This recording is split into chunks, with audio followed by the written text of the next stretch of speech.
मेरे दोस्त, एक बार फिर मैं सुनील सर आपका स्वागत करता हूं क्लास 10 साइंस के अंतर्गत और फिजिक्स के अंतर्गत। आज हम लोग एक नया टॉपिक पढ़ेंगे।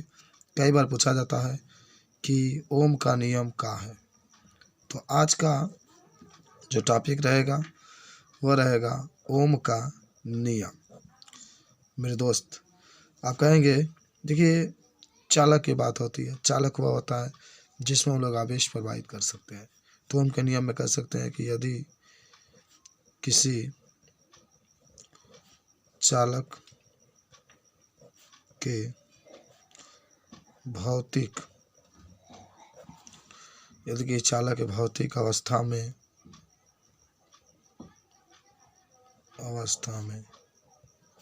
परिवर्तन ना किया जाए, तो ये भौतिक अवस्था का मतलब होता है ताप दाब वगैरह, परिवर्तन ना किया जाए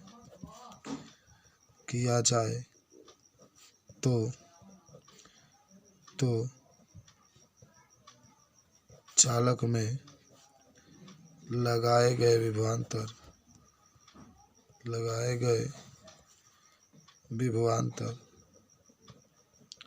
विभवांतर जिसको अभी से प्रदर्शित करते हैं, धारा के समानुपाती होता है।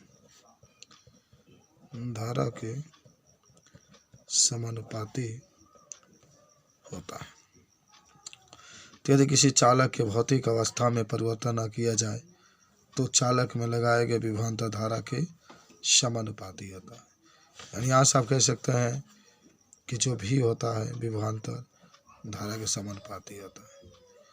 जब विभवांतर का समानुपाती का चिन्ह हटाएंगे तो आर एक नियतांक होता है जिसे हम प्रतिरोध नियतांक कहते हैं, और यहाँ से भी बटा आई बराबर आर हो जाएगा। तो ये आपका ओम का नियम होता है। बात समझ रहे हैं? तो ओम का नियम है कि यदि किसी चालक के भौतिक अवस्था में परिवर्तन न किया जाए तो इसमें लगाए गए विभवांतर धारा के समानुपाती होता है। उसके बाद से ओम के नियम का सत्यापन। ओम के नियम का सत्यापन,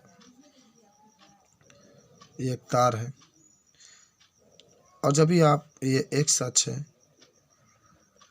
ये वाई अक्ष है, जब ओम का नियम का सत्यापन किया जाता है तो यहाँ पर हम विभवांतर लिखते हैं एक्स अक्ष पर, जिसको भी से प्रदर्शित करते हैं, और यहाँ पर धारा लिखते हैं जिसको आई से। हम देखते हैं कि जब विभवांतर और धारा के बीच में ग्राफ जब हम लोग खींचते हैं तो एक समान, जब विभवांतर को बढ़ाते हैं तो धारा का मान भी बढ़ता है, एकदम एक सीधा रेखा प्राप्त होता है। तो इस तरीके से हम देखते हैं कि जब विद्युत धारा और विभवांतर, जैसे जैसे विभवांतर के मान को बढ़ाते हैं वैसे वैसे धारा का मान भी बढ़ता चला जाता है। तो यही आपका ओम का नियम का सत्यापन भी हो जाता है। तो इस तरीके से अगर ओम का नियम हमसे पूछे तो चीज़ को हम लोग बता सकते हैं।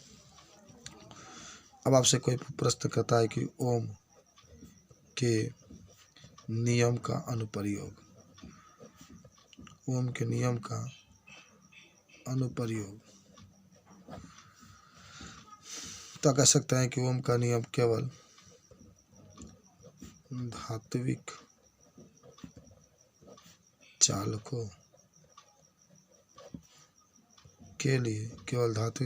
के लिए लागू होता है।